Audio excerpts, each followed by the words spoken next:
Caleb Mitchell dropped the wrench the second he heard glass shatter next door. He was over the fence in 3 seconds flat. Boots slamming into wet grass, heart hammering like he was back on deployment. But what he found wasn't an intruder. It was Victoria Bennett, the untouchable CEO. The whole neighborhood was afraid of sitting on her kitchen floor, surrounded by broken champagne glasses, whispering to a wedding dress she had never worn. And what this widowed Navy father said to her next would tear down 15 years of walls in a single sentence.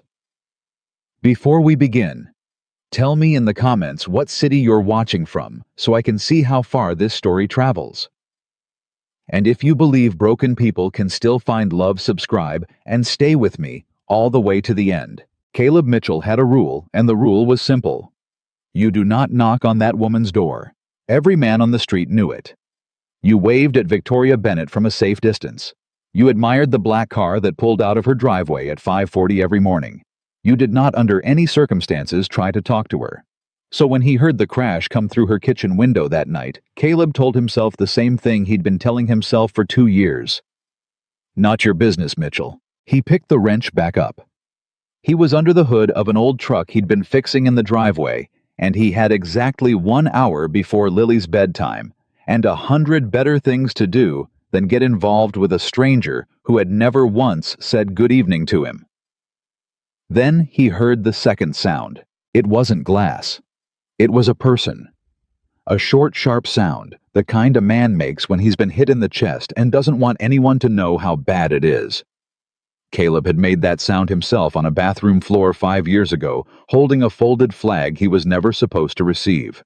He knew that sound. The wrench hit the concrete before he'd decided anything. His body decided for him. 11 years in the Navy did that to a man.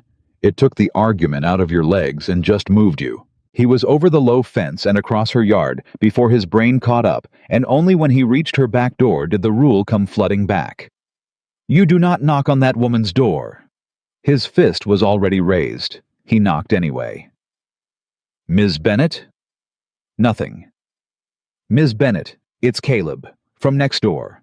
I heard glass. Are you hurt? Still nothing. But the door wasn't fully shut, and through the gap he could see the kitchen light, and something white spilled across the floor, and a bare foot that wasn't moving. Ma'am, I'm coming in. Say the word if you don't want me to. The word didn't come. He pushed the door open. Slow hands where she could see them, because a man his size learned early to move gently, or he scared people. And there she was, Victoria Bennett, the most powerful woman in 3 zip codes, sitting on the tile in a $500 blouse with her knees pulled up in a scatter of broken champagne flutes, and across her lap, half on the floor, half in her arms, a wedding dress. A real one. Ivory. Beaded. The kind you don't buy for a party. She looked up at him, and for 1 second, Caleb saw everything the whole neighborhood had never once seen. Not the CEO. Not the woman in the magazine articles. Just a person who was drowning in the middle of her own kitchen. Then the wall came down over her face like a garage door. Get out, she said. Her voice didn't even shake. That was the part that got him. She was sitting in broken glass holding a dress she'd never worn, and she'd already found the voice she used to fire people. You're bleeding, Caleb said. I said get out of my house. He looked at her hand. There was a thin red line across the side of her palm where she'd gripped something she shouldn't have. Okay, Caleb said. I'll go. But if I go, you're going to sit here and let that keep bleeding because you don't want to stand up in front of me. So here's what I'll do instead. He crouched down slow, keeping distance, and set his back against her lower cabinet a good 6 feet away from her, and he sat right down on her kitchen floor like he had nowhere else in the world to be. What are you doing? She said flatly. Sitting. In my house. Yes, ma'am. Uninvited. Yes, ma'am. Victoria stared at him. Up close he could see her mascara had run, and been wiped and run again more than once, over what must have been a long time. Hours, maybe. Whatever had happened in this kitchen, it hadn't just happened. I don't need help, she said. I didn't say you did. Then why are you on my floor? Caleb thought about it honestly because she deserved an honest answer. Because I've been where you are, he said. Different floor, same look on my face. And a man came and sat down next to me and didn't say a single word, and I've never forgotten it. So I figured I'd pass it on. Something flickered behind her eyes. She looked down at the dress in her lap, like she'd forgotten she was holding it, and then, as if it burned her, she shoved it off her knees. It's just a dress, she said. Sure, Caleb said. It's an old dress. I was cleaning out a closet. Okay. I don't know why I'm even... Her voice caught. Just once. She hated it. He could see her hate it the way it cracked without her permission. I have a 9 a.m. board meeting. Then you should probably not have glass in your hand. She laughed. It came out ugly and wet and surprised, like it escaped before she could stop it. She pressed the back of her uninjured hand to her mouth. Do you have a first aid kit? Caleb asked. Upstairs bathroom. Can I get it, or do you want to keep bleeding to prove a point? She glared at him. He waited. He'd outweighted storms in the Gulf. He could outweight one CEO. Under the sink, she muttered. Now, let me back up, because to understand what Caleb Mitchell did on that kitchen floor, you have to understand who Caleb Mitchell was. And Caleb Mitchell was a man who had learned the very hardest way a man can learn exactly what it costs to lose the person you build your whole life around. He was 43 years old. He'd married his high school sweetheart Sarah at 22, 3 days before his first deployment. They'd had one good decade and one perfect little girl, and then a drunk driver on a Tuesday afternoon took Sarah off a county road while Caleb was 8,000 miles away. And by the time the Red Cross message reached him and the Navy flew him home, the funeral was 3 days gone, and his daughter had already learned the word never. Lily had been 4. She was 9 now, and in those 5 years, Caleb Mitchell had rebuilt himself into exactly one thing: her father. Everything else he'd let go. The idea of another woman. The idea of a night out. The idea that his own happiness was a thing that mattered or was even still on the table. He'd folded all of that up and put it in a drawer with Sarah's letters, and he'd told himself that part of your life is done. You had it. Not everybody gets it once. You got it once. Be grateful and raise your girl. He believed that the way other men believe in gravity. So when he came back downstairs with Victoria's first aid kit, he was not a man on the hunt for love. He had no idea he was standing at the start of anything. He thought he was just doing a decent thing for a hurt neighbor, and then he was going to go home, kiss his daughter goodnight, and never speak of this again. Give me your hand, he said. I can do it myself. I know you can. Give me your hand anyway. She gave him her hand. Her fingers were cold. He turned her palm up under the light and looked at the cut, and felt her stiffen the way people do when a near stranger touches them for the first time in a long time. It's shallow, he said. You won't need stitches. It's going to sting. I can handle sting. He cleaned it. She didn't flinch. He wrapped it neat and tight the way you learn to do fast when you've done it under worse conditions than a nice kitchen. And the whole time she watched his hands like she was trying to figure out a math problem. You do this a lot, she asked. Field medicine enough. You're military. Navy. I know, she said. The car with the sticker. And you're up before I am, and I'm up before everyone. Caleb looked at her. I've lived next to you for 2 years, ma'am, and that's the most words you've ever said to me. I don't talk to my neighbors. I noticed. It's not personal. I know, Caleb said, and he taped off the bandage. Everybody knows it's not personal. That's kind of the problem, isn't it? Victoria pulled her hand back. Excuse me. Nothing, Caleb said, and started packing up the kit. You're all set. Keep it dry 2 days. But she was looking at him now, really looking the way powerful people look at you right before they decide whether you're a threat. No, she said. Say the thing you were going to say. Caleb sat back on his heels. Here's the thing about Caleb Mitchell. He didn't lie. Not to spare feelings, not to smooth things over, not even to a woman who could have him removed from her property in about 90 seconds.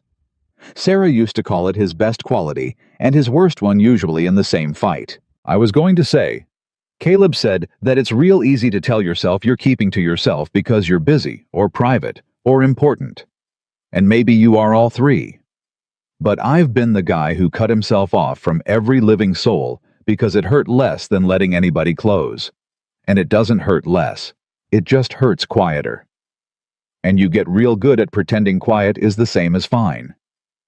The kitchen was dead silent. "You don't know anything about me," Victoria said. "No, ma'am, I don't. You've never said 100 words to me in your life." "That's true, too." "Then who?" she said, and her voice was climbing now tight and furious. "Do you think you are coming into my house, sitting on my floor, and telling me how I feel?" "Nobody," Caleb said quiet.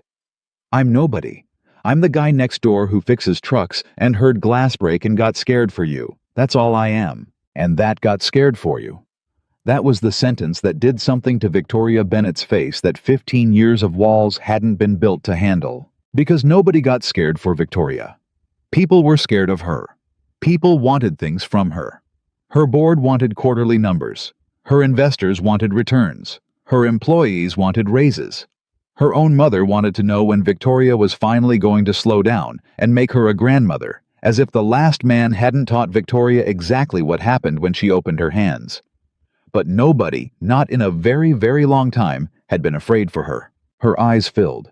She turned her head away hard so he wouldn't see it, and Caleb, who understood pride better than most men understand anything, immediately looked down at the first aid kit and started fussing with the zipper to give her something else to focus on.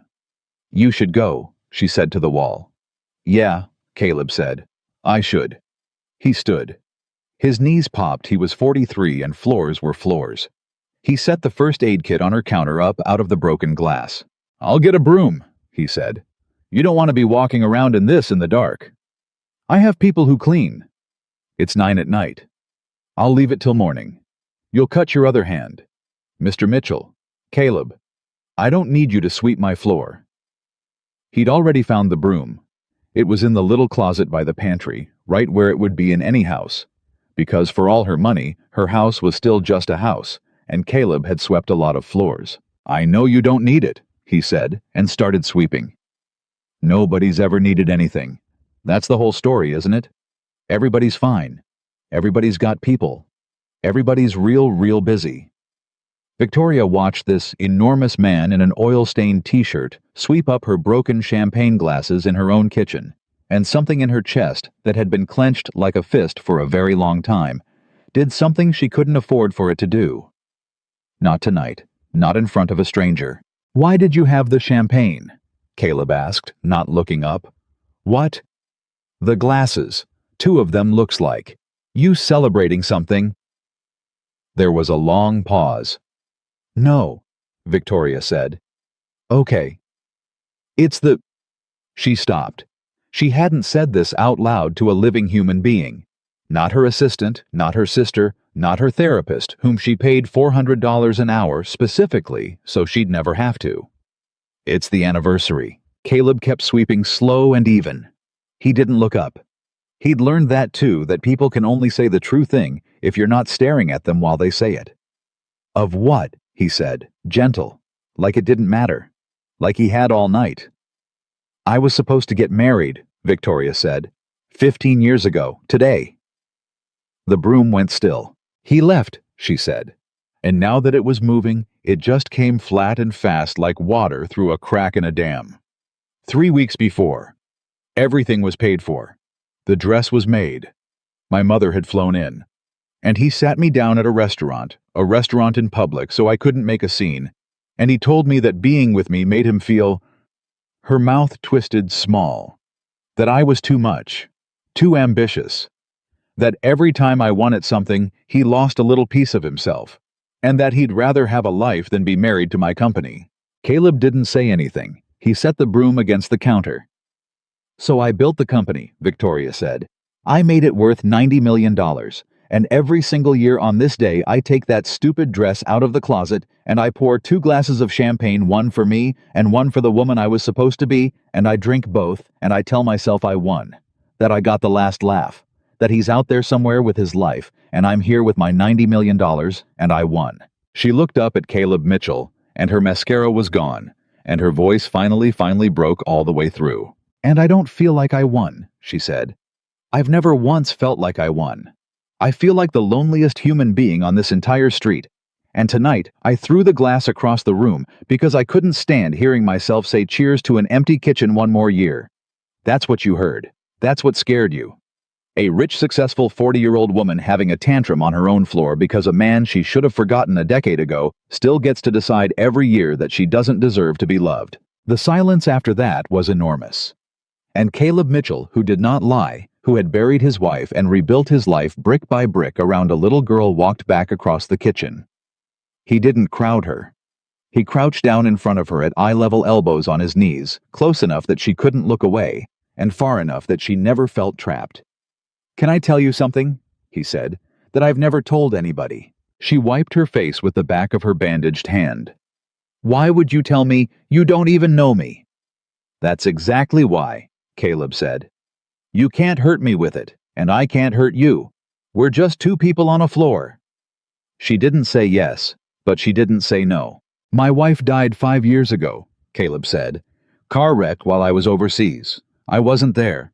I didn't get to say goodbye. I didn't get to hold her hand. I got a message on a base 8,000 miles away, and I sat down on a bathroom floor, and I stayed there so long, a chaplain finally came and sat down next to me and said nothing. And that's the only reason I got up." Victoria's breath caught. "And here's the thing I've never told anybody," Caleb said. "I was relieved." She frowned. "Not that she died. God, no. I'd give anything. I'd give my own life easy, no thought at all." His jaw worked. But there was this 1 second, right at the bottom of it, where a little coward voice in my head said, "Well, now you never have to be afraid of losing her again, because you already did. The worst already happened. You're safe now." He shook his head slowly. And I hated myself for that. But I understood right then exactly what you're describing. You don't drink 2 glasses of champagne every year because you're still in love with the man who left. You do it because as long as you're the one who lost, you never have to risk losing again. You already know how the story ends. So you can't get surprised. You can't get destroyed. You made yourself the woman who got left on purpose once a year, so you'd never have to be the woman who gets left by accident ever again. Victoria stared at him. He'd said it. He'd said the thing under the thing she'd never even let herself think in words. And this mechanic, this Navy man, this stranger she'd waved at from a distance for 2 years, had reached in and pulled it out and set it on the floor between them in under an hour. "How?" she said. And it came out barely a whisper. "How do you know that?" "Because I did the exact same thing," Caleb said. "Just with a folded flag instead of a wedding dress. I made myself the man who lost so I'd never have to risk it again. I told myself I was being a good father, being loyal, honoring her, and some of that's even true. But under it, way down under it, I was just a scared man who decided the safest thing to be for the rest of his life was already broken. Because you can't break something that's already broken. Right?" Victoria was crying now openly, and she'd stopped fighting it. "Right," she managed. "Right," Caleb said softly. "Except it's a lie. And it's the loneliest lie there is.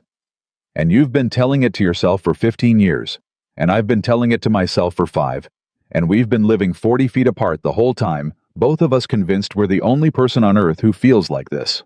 The refrigerator hummed. Somewhere a clock ticked. 2 wounded people sat on a kitchen floor in a scatter of swept-up glass, and for the first time in years, neither one of them was alone with it. "I don't know your name," Victoria said suddenly. "Your first name. I called you Mr. Mitchell. That's terrible. You've been my neighbor for 2 years, and I don't know your first name."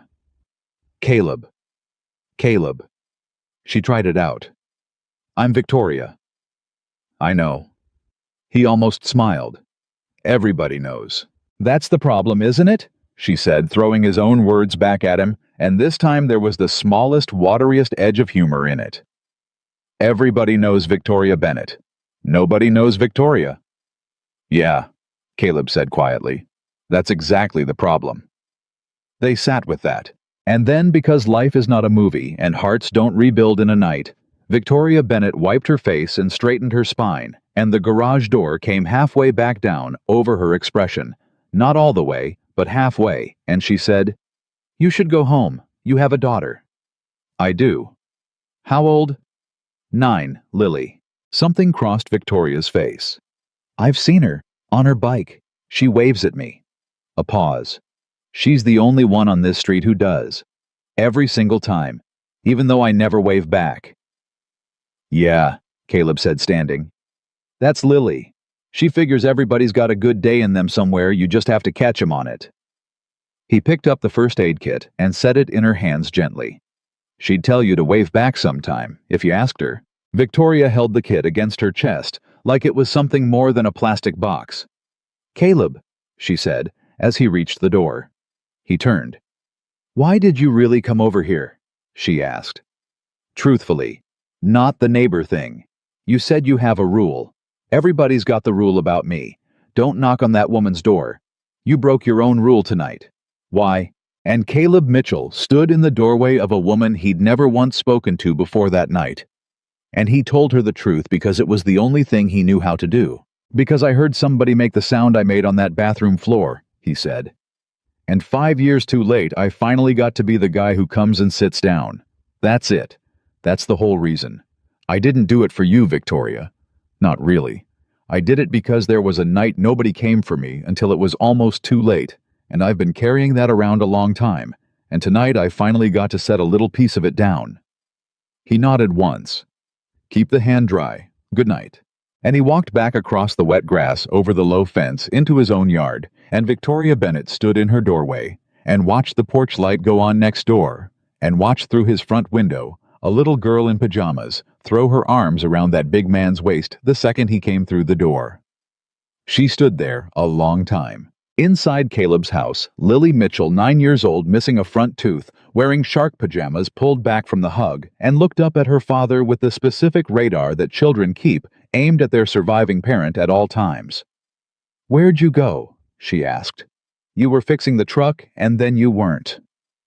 "Went to check on our neighbor," Caleb said. "She had some broken glass." "The scary lady." "She's not scary, Bug. Bobby says she's scary. Bobby says she's a shark in a suit, and she eats her own workers."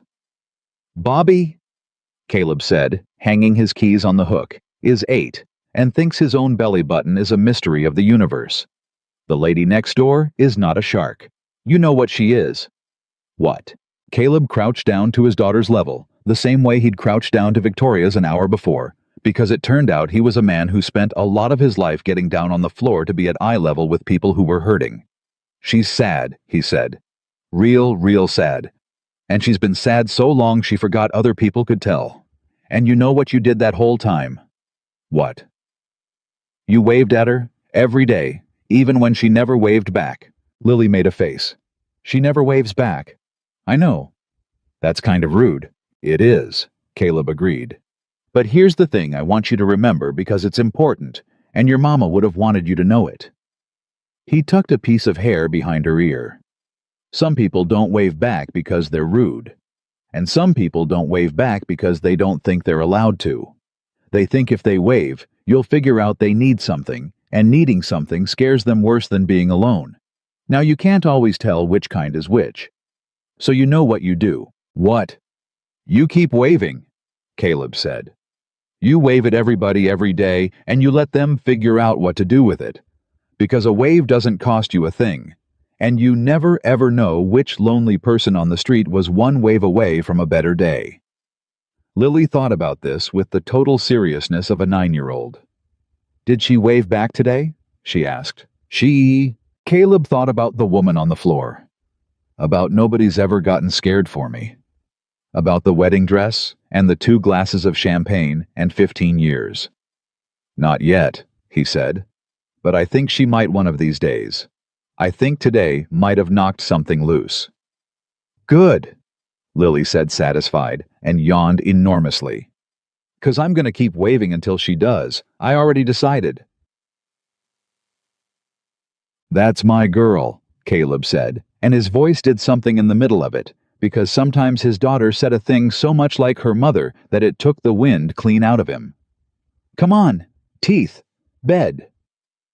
And as he carried her up the stairs, she was getting too big for it, and he knew there'd be a last time soon that he'd never see coming, so he did it every night he still could. Lily put her chin on his shoulder and said, sleepy, "Dad?" "Yeah, bug. If the sad lady's so sad, we should have her over for dinner." Caleb stopped on the stairs. "We should what?" "Dinner, mac and cheese, the good kind, not the box." A yawn. "Sad people should get invited to dinner. That's just like a rule." "Is that a rule now?" "It's a rule I just made. It's a good one." Caleb stood on the 4th step of his own staircase, holding his daughter, and thought about the fact that he had gone 30 years believing you did not knock on that woman's door, and had broken that rule in a single night. And here was his 9-year-old, who'd never met a rule she couldn't rewrite calmly, informing him they were having the scary lady over for the good mac and cheese. "We'll see," he said. "That means yes," Lily said into his neck. "When you say we'll see, it means yes, but you don't want to admit it yet. Since when do you know that?" "Since forever, Dad. Everybody knows that." "Everybody knows that." He laughed under his breath and thought unexpectedly of Victoria in her kitchen. Everybody knows Victoria Bennett. Nobody knows Victoria.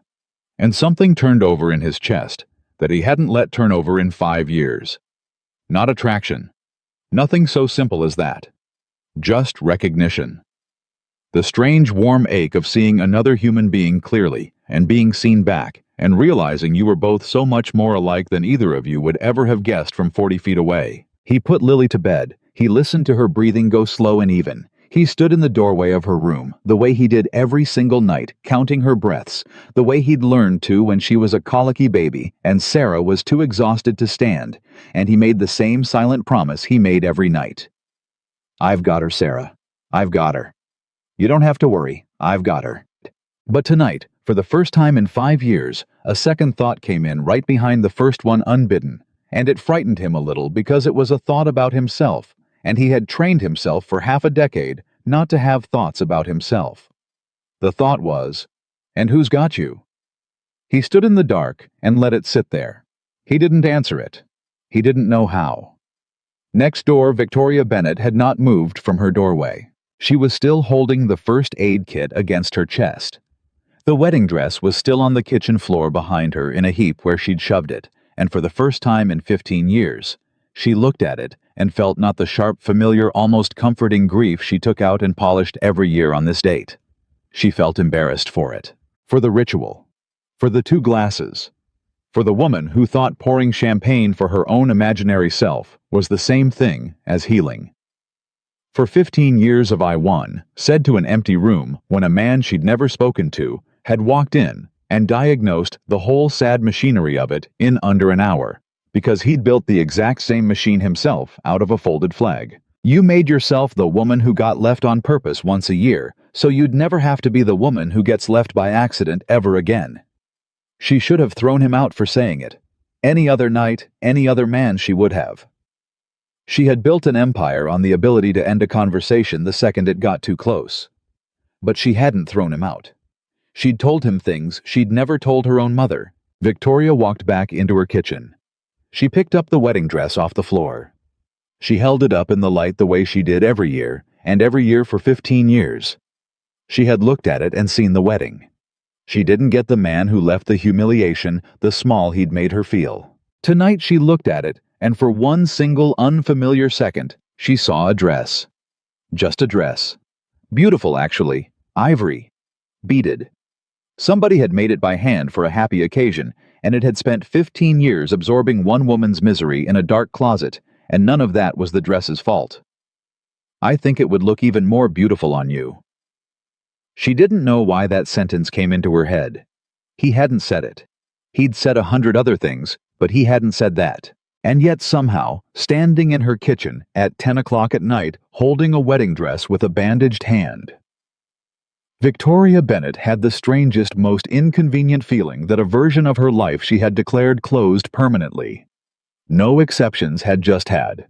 Its door quietly, gently, unmistakably pushed an inch back open by a man who fixed trucks in his driveway and got scared for a stranger, and had a little girl who waved at her every single day, even though she'd never once waved back. She looked out her kitchen window at the dark house next door. Then Victoria Bennett, CEO, $90 million. Ice in her veins, the most feared woman in 3 zip codes, did something she had not done for anyone in 15 years. She hung the wedding dress up. Carefully, back in the closet. But she didn't shut the closet door all the way. She left it open a crack, and she stood in her too big, too quiet, too clean house, and she pressed the bandaged hand, the one he had wrapped against her chest, and she whispered to the empty kitchen, the truest thing she'd said out loud in years. He got scared for me.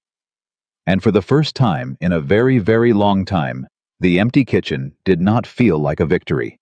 It felt like a question. One she suddenly, terribly, hopefully did not know the answer to. The next morning, Victoria Bennett did something she had never done in 15 years at that company. She was late, not by much. 9 minutes. But her assistant Marcus had worked for her for 6 years and had never once seen the elevator doors open on Victoria Bennett past 6:51 a.m. And when they opened at 7 sharp, and she walked out holding her own coffee.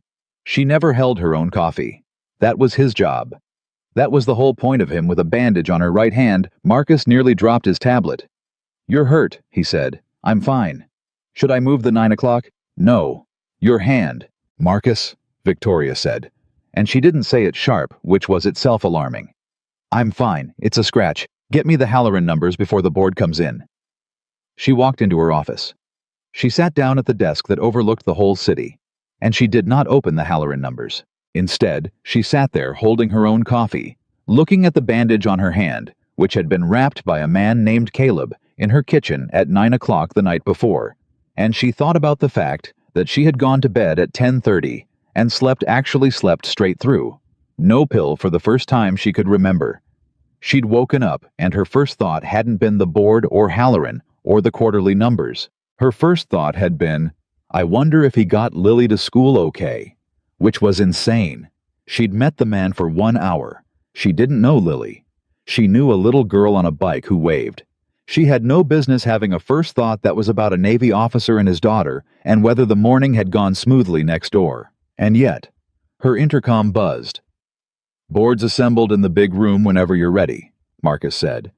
"Thank you." She stood up. She smoothed her blazer.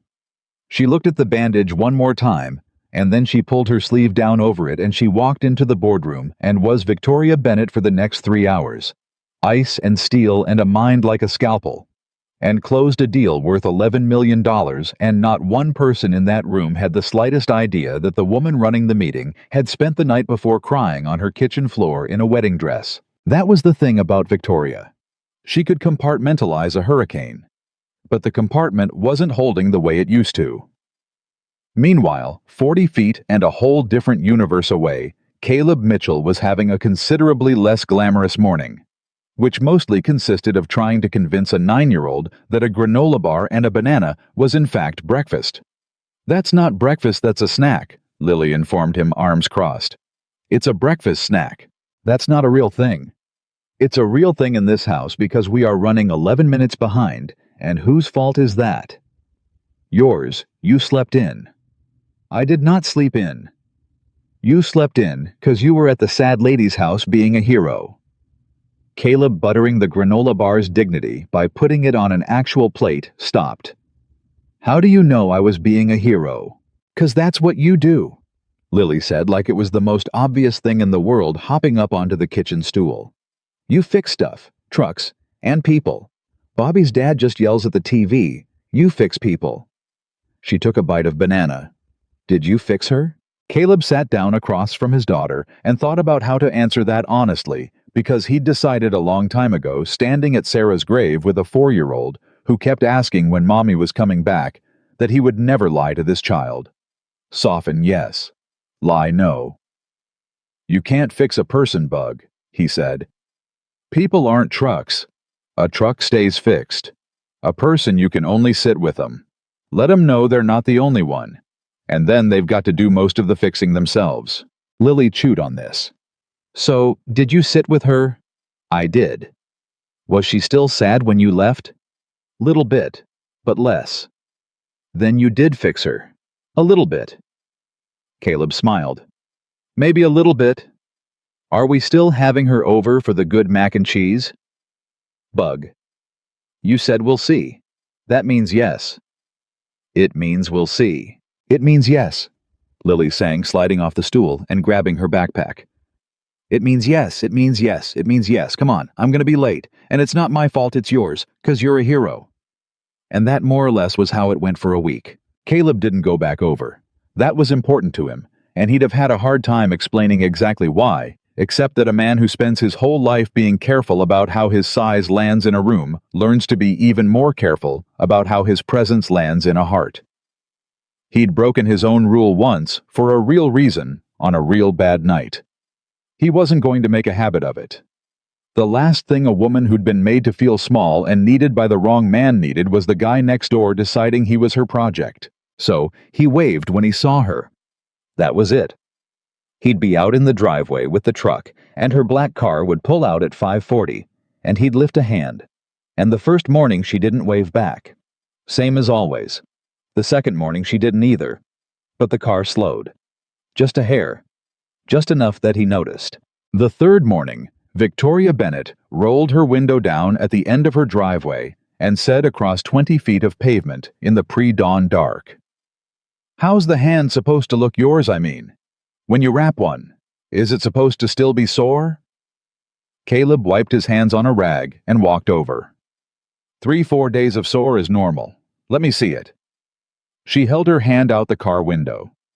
He took it, turned it over, checked the edges of the cut where he'd cleaned it. "Healing clean," he said. "You kept it dry." "I follow instructions." "I noticed. Most people don't." "I'm not most people." "No, ma'am," Caleb said, letting go of her hand. "You are surely not." Victoria almost smiled. He watched her almost do it, and then stop herself the way she stopped herself from everything. And he thought, there it is. That's the whole fight of her life right there. The almost smile she won't let land. "You're going to be late for whatever runs a $90 million company," he said, stepping back. "It runs itself if I've built it right. I built it right." But she didn't drive off. "Caleb?" "Ma'am?" "Victoria. Victoria. That thing you said, on the floor." She was looking straight ahead through the windshield now, not at him. And he understood that it was the only say the true thing if nobody's looking thing, and he stayed quiet and let her have it. "About making yourself the person who already lost so you can't lose again." "Yeah." "How did you stop?" Caleb leaned down forearms on her car door so they were closer to the same height. "I didn't," he said. She turned and looked at him. "I didn't stop," Caleb said. "That's the truth. I'm still doing it. 5 years later, I've got a whole life built out of it. I tell myself it's for Lily, and some of it is, but a lot of it is just me being too scared to try again. So I'm not going to sit here and tell you I figured it out, and here's the answer. I don't have the answer. I just..." He looked down at the pavement, then back up at her. "I found out I wasn't the only one doing it. That's all. That's the only thing that's changed for me in 5 years. Last week I found out I wasn't the only one." He shrugged. "Turns out that's not nothing." Victoria looked at him for a long moment. "No," she said quietly. "It's not nothing." Then she put the car in drive and rolled up her window and drove off to run her empire, and Caleb Mitchell went back to his truck and did not, for the record, watch her taillights the whole way down the street. He absolutely watched her taillights the whole way down the street. That night, Lily brought it up at dinner. Because Lily brought up everything at dinner, it was a rule she'd made. "Bobby said the sad lady fired 100 people once," she announced, stabbing a meatball. "Bobby wasn't there." "Bobby's dad said." "Bobby's dad wasn't there either." "So it's not true." Caleb considered it. "I don't know if it's true. Probably she's had to let people go. That's part of running a company. Doesn't make her a bad person. Sometimes the kindest thing a boss can do is make a hard call so the other 200 people keep their jobs." He pointed his fork at his daughter.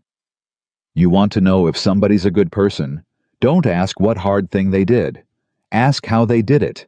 Did they do it fair? Did they do it honest? Did they lose sleep over it? That tells you who a person is, not the decision, the way they carry it. How do you know how she carries stuff? I don't. I just know she cried in her kitchen last week because a man left her 15 years ago and she still can't forgive herself for it. And people who cry over stuff like that all alone where nobody can see 'em. He got up to clear the plates. Those aren't the shark's bug. Sharks don't cry alone in the kitchen. Sharks sleep just fine. Lily filed this away. Then, with the ruthless directness that only children possess, she said, "Do you like her?" Caleb nearly dropped a plate. "She's our neighbor." "That's not what I asked. I asked if you like her." "I like a lot of people. I like Mr. Peterson down the street." "You don't watch Mr. Peterson's car drive away." Caleb turned around very slowly. "What?" "This morning. You watched her car drive all the way down the street. I saw you from the window. You don't do that for Mr. Peterson. You don't even wave at Mr. Peterson, you just say "Mornin' Pete," and go back to the truck." Lily crossed her arms with the terrible satisfaction of a prosecutor who's just landed the point. "So, do you like her?" Caleb set the plates in the sink and stood there with his back to his daughter for a second, because the honest answer was complicated, and he'd promised himself he'd never lie to her, and he was suddenly in some real trouble. "I think," he said carefully, turning around, "that she's a person who's been very lonely for a very long time. And I know a little something about that. So I feel for her. That's not the same as like her like you mean it." "Is it a little the same?" Caleb looked at his 9-year-old daughter, who had her mother's eyes and her mother's stubbornness and her mother's absolutely lethal instinct for the exact thing you were trying not to say. "Maybe a little the same," he admitted. Lily nodded, deeply satisfied, and went back to her meatballs. "Good," she said, "'cause Mom would have liked her." The kitchen went very still. Caleb leaned against the counter. "Yeah," he said, and his voice wasn't quite steady. "What makes you say that?" "'Cause Mom liked people who other people didn't get," Lily said, matter of fact, not looking up the way kids drop the most devastating truths of your life while chewing. "You told me. You said Mom always went and sat with the person nobody was talking to at parties. You said that's how she ended up with you. 'Cause you were standing by yourself at some Navy thing being all quiet and everybody thought you were stuck up, but you were just shy, and Mom walked right over and started talking to you and never stopped." Lily looked up. "So Mom would have walked right over to the sad lady. That's what I think. And she'd probably be mad you took a whole week to have her over for mac and cheese." Caleb had to turn back around to the sink for a second. Sometimes it hit him like that, out of nowhere.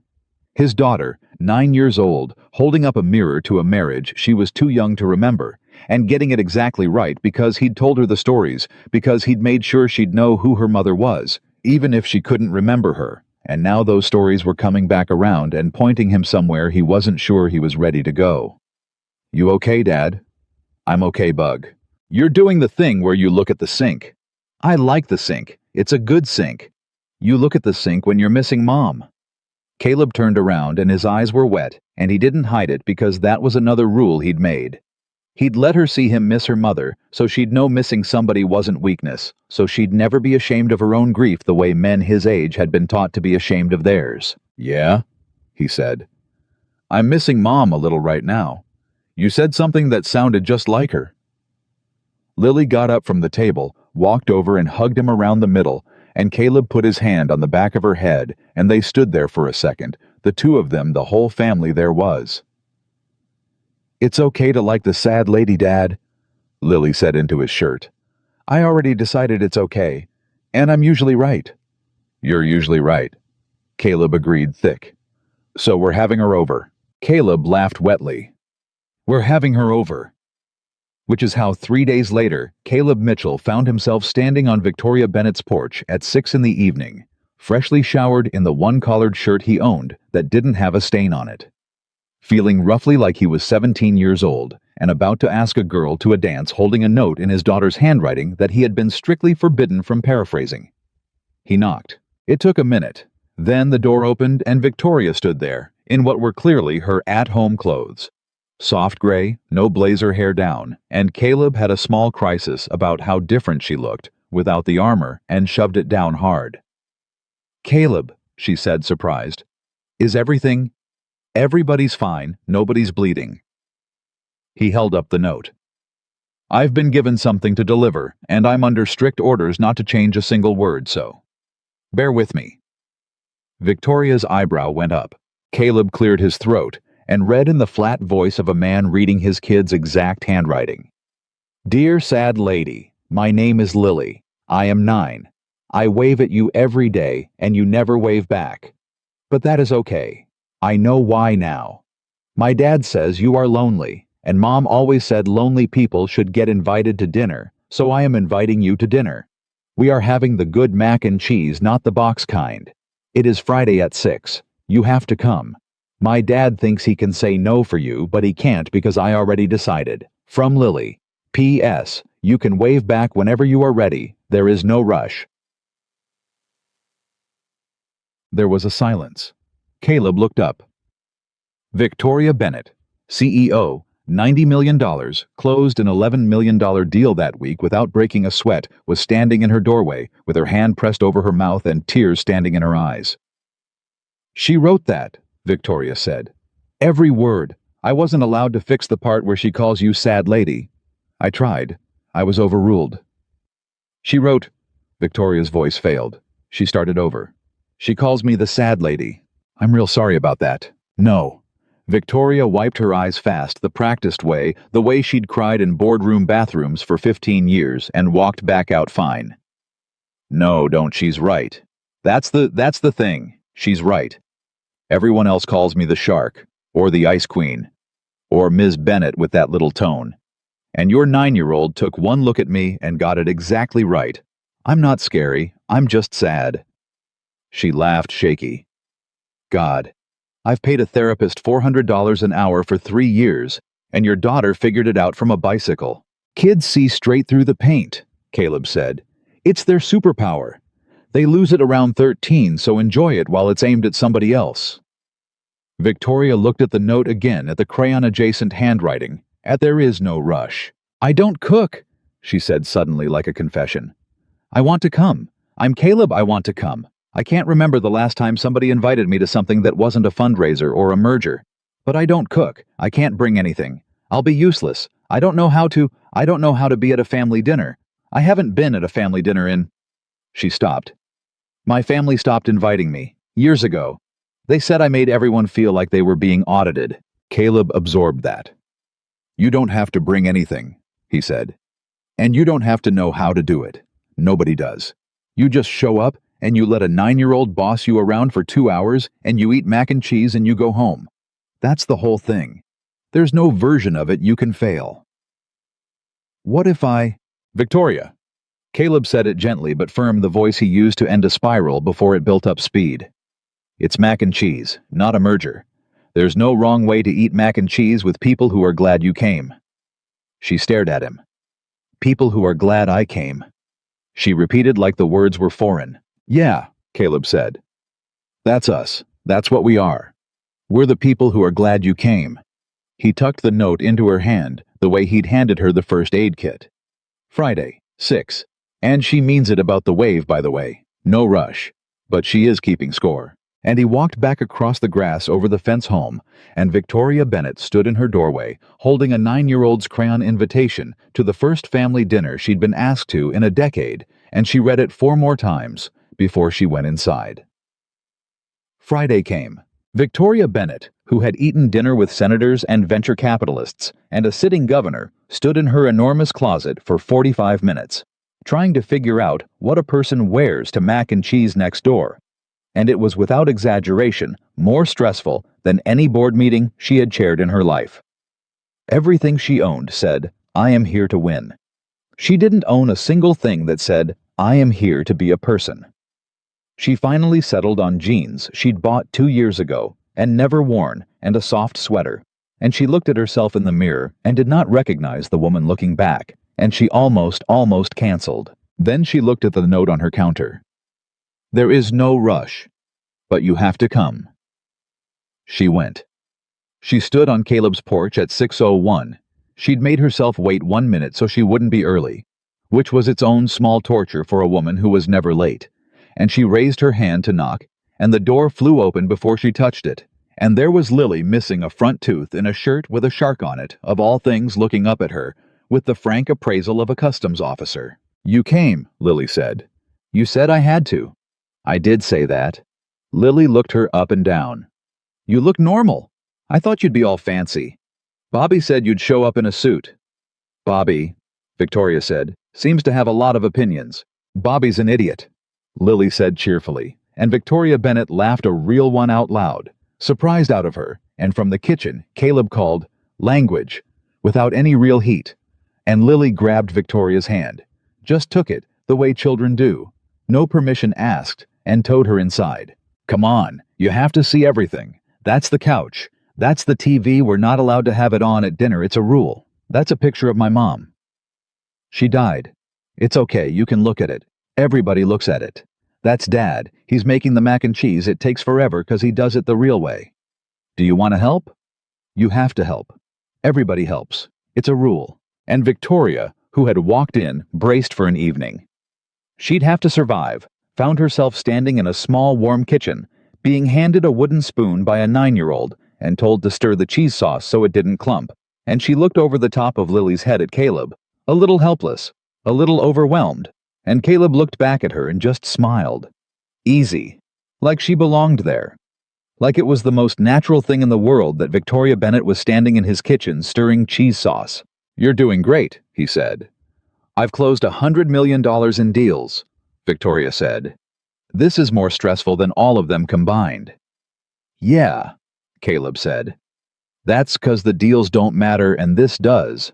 Your body knows the difference even when your head hasn't caught up." He nodded at the pot. "Keep stirring. Don't let it clump. You're the whole reason it comes out good, no pressure." And so, Victoria stirred, and Lily narrated the entire history of the 3rd grade, and Caleb moved around the small kitchen with the quiet competence of a man who'd done this thousands of times alone. And slowly, Victoria felt something in her shoulders come down that she hadn't known was up. Years up. Maybe 15 years up. They sat down to eat. Lily said a grace that was mostly a list of people she was thankful for, which she made up on the spot, and which Victoria's throat closed, ended with, "And I'm thankful the sad lady came, even though it took her a whole week to wave back amen."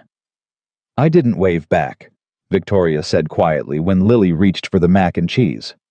"I know. I said no rush." Lily shrugged, spooning cheese onto her plate. "You'll get there." Caleb caught Victoria's eye across the table, and there was something in his look, an apology and a laugh and a kind of "see what I live with," and Victoria found that she was smiling and that the smile had landed this time all the way, no stopping it. The mac and cheese was in fact extraordinary. "This is the best thing I've ever eaten," Victoria said, and meant it, and both Mitchells looked deeply smug. "Told you," Lily said. "The real way, not the box." "How is it this good?" "3 cheeses," Caleb said. "And you don't rush the roux. Everybody rushes the roux. You rush the roux, you get grainy sauce and a sad life." "A sad life," Victoria repeated, laughing. "It's a whole philosophy," Lily said gravely. "Dad has a lot of them. He's got a philosophy about everything. Waving, roux, sharks. He'll tell you all of them if you let him. It takes years." And for 2 hours, in a small house that smelled like cheese and dish soap, Victoria Bennett forgot to be the CEO. She forgot the board and Halloran and the quarterly numbers. She sat at a scarred wooden table with a widowed Navy man and his 9-year-old daughter, and she laughed until it hurt, and she listened to a child explain the entire social hierarchy of the 3rd grade, and she looked at a photograph of a woman who'd died 5 years ago and been so loved that her husband still cooked mac and cheese. The slow way she'd taught him and her daughter still made her a part of Grace. And somewhere in the middle of it, Victoria understood something that 15 years of therapy and $90 million had never once managed to teach her. She'd had it backwards, her whole life.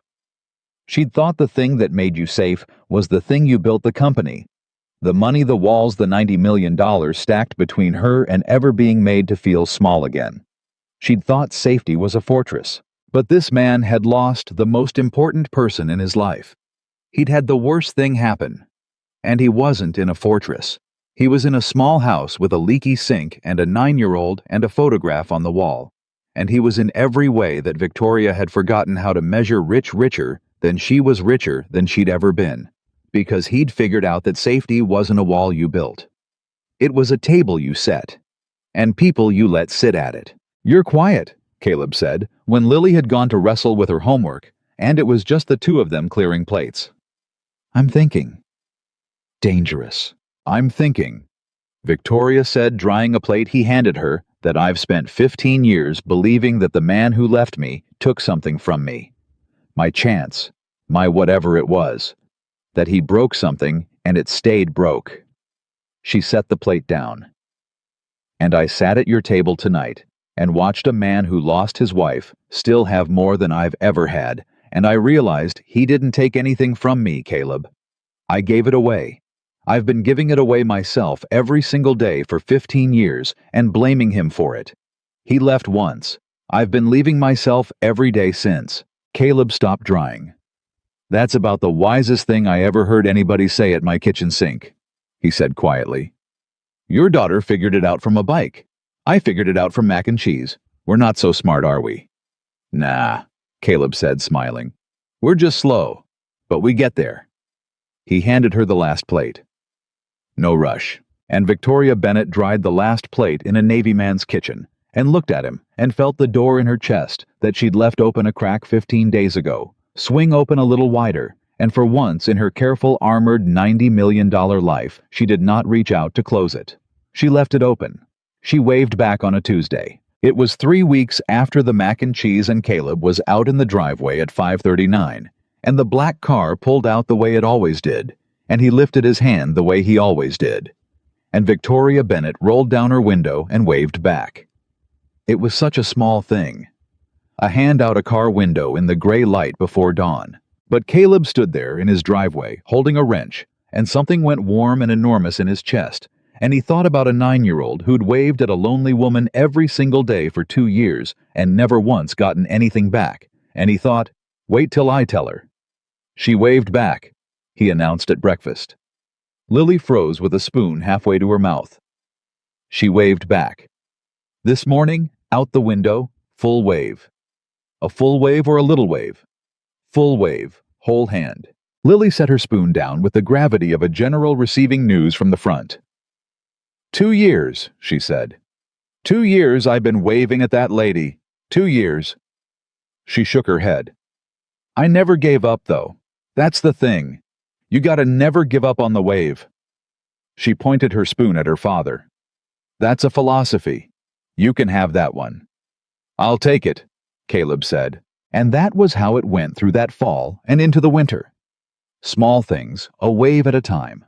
Because both of them, Caleb and Victoria, had learned the hard way what it cost to hand your whole heart to somebody and have it dropped, and neither one of them was going to do that again fast. So they went slow.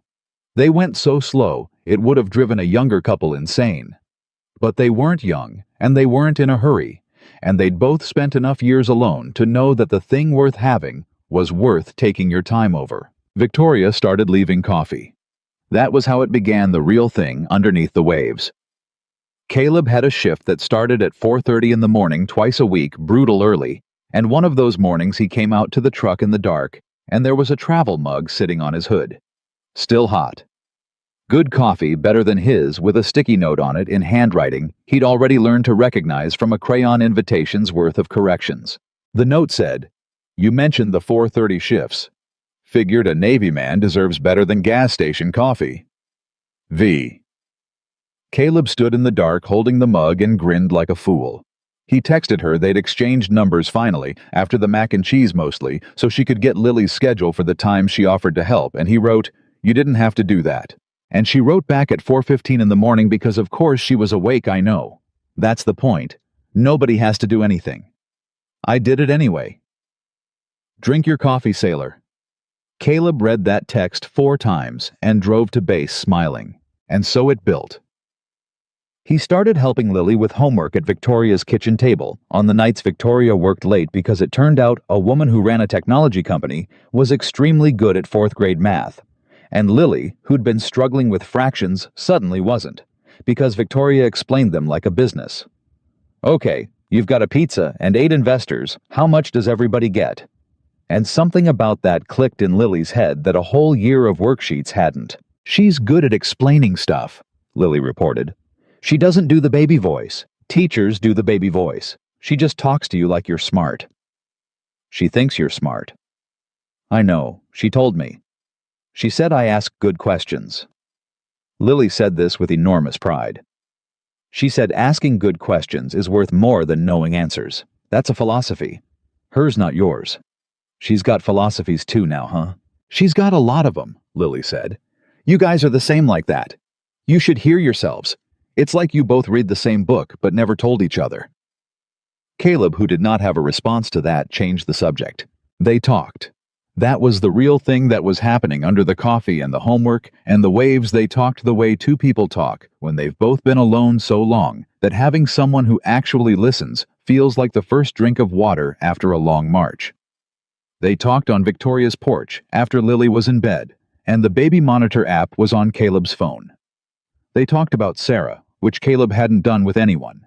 Not really, not the true stuff. Not the guilt of being deployed when it happened. Not the way he still sometimes reached for his phone to text her something funny, and remembered halfway through, not the specific terror of raising a daughter alone and getting it wrong. "You're not getting it wrong," Victoria told him one night. "Caleb, that child is the most secure, well-loved kid I have ever met in my life. She walks around like the world is fundamentally on her side." Do you have any idea how rare that is? Do you know what most kids I grew up around were like? What I was like. I was auditing my own parents' moods by the time I was 6.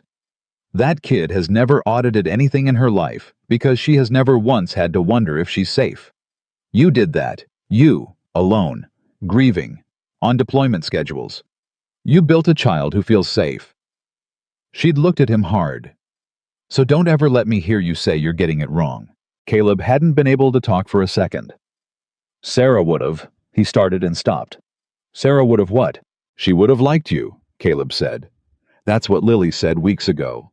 Before she said Sarah would have liked you. Sarah used to go find the person nobody was talking to and just sit with them. That's how she found me. I was standing by myself at a Navy thing being too shy to talk to anybody, and she walked over and never left." His voice caught. "Lily said Sarah would have walked right over to you. And she was right. She would have." Victoria was quiet a long time. "Do you feel guilty?" she asked finally. "About this, us, whatever this is that we're being very careful not to name." "Every day," Caleb said honestly. "And also not at all. Both at once. Is that crazy?" "No," Victoria said. "That's the truest thing anybody's ever said to me about grief." And Victoria talked too. About the fiancé in more detail, not the pain of it. She'd mostly moved past needing to relitigate the pain, but the shape it had left behind. The way she'd become someone who could not let a person see her need anything. The way she'd turned every relationship since into a transaction because transactions were safe. You knew what everyone wanted. You knew the price. Nobody could surprise you. The way she'd made herself, in her own words, a person who is extremely easy to respect and completely impossible to love on purpose because respect can't leave you, but love can. "That's not true anymore, though," Caleb said. "What's not?" "That you're impossible to love." He said it plainly, looking at the dark yard, not at her, the both of them only say it if nobody's looking rule they'd built between them without ever discussing it. "You're not impossible to love, Victoria. I want to be real careful how I say this, 'cause I'm not trying to rush anything, and I'm not real good at this. I'm out of practice by about 5 years. But I don't want you walking around thinking a thing that isn't true. You're not impossible to love. You never were. You just spent 15 years around people who couldn't be bothered to try." The porch was very quiet. "Caleb," Victoria said, "yeah, I need you to know something, and I need to say it while it's dark, so I can say it at all." She took a breath. I am terrified of this. Of you. Of your daughter. More terrified than I have ever been of anything, and I have taken a company public. I have sat across from men who wanted to destroy me and not blinked. But this scares me in a way none of that ever did. Because all of that, if it went wrong, I'd lose money. Or face. Or a deal. This, if it goes wrong. Her voice was not steady. If I let myself have this and it goes wrong, I don't think I come back from it. I think this is the one that would actually break me. And I've spent my whole life making very sure nothing ever got close enough to do that. Caleb turned and looked at her. I know, he said. I feel the exact same way. You think I'm not scared I've got a kid, Victoria? I let you in. I'm not just risking me. I'm risking her. She already loves you. You know that, right? That's not a slow thing for her the way it is for us. She's 9. She loves you already, full out.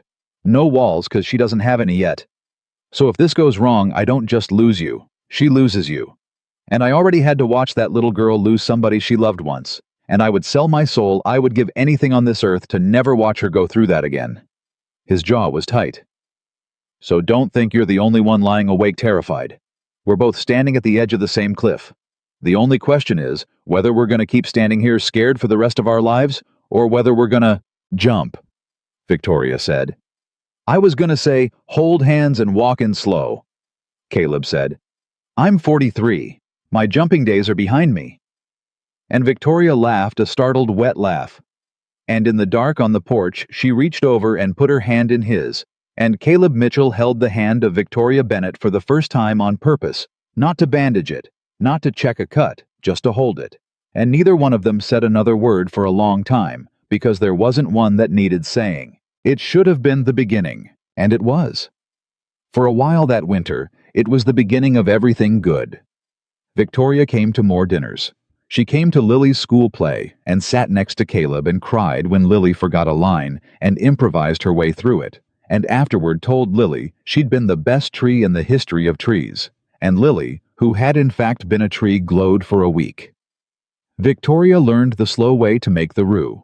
Caleb fixed the leak under her enormous kitchen sink that her expensive plumber had failed to fix twice.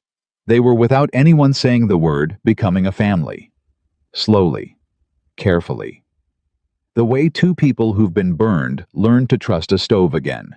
And then it almost fell apart. And it almost fell apart over exactly the thing you'd expect. Because the past doesn't just let go. Because you found something better. The past comes back around to see if you learned anything. It started with the deployment orders. Caleb got them in February, a 6-month deployment, leaving in 5 weeks. It was the job. It was always going to be the job. He'd done a dozen of them. But he'd never done one since anything mattered besides Lily. And he had to figure out fast what to do with a 9-year-old for 6 months, which was a problem he'd always solved before with his sister 3 states away. A solution that meant pulling Lily out of school, away from her friends, away from the only stable home she had. And Victoria said without hesitating over dinner like it was nothing, "She'll stay with me." The table went silent. "Victoria," Caleb started. "She'll stay with me. Next door. Same school, same friends, same bed. Even, I'll be there in the mornings and the nights. And I'll move whatever I have to move. I've got people who can run things. That's the whole point of building it right. Victoria. And she'll be safe, and she'll be with someone who loves her, and she won't have to lose her whole life for 6 months, just because..." "Victoria." Caleb said it hard enough that she stopped. And Lily was looking back and forth between them with wide eyes, and Caleb caught himself and softened, and said, "Bug, go grab your reading for a few minutes, okay? Grown-up talk." Lily went reluctantly, and Caleb waited until her door shut.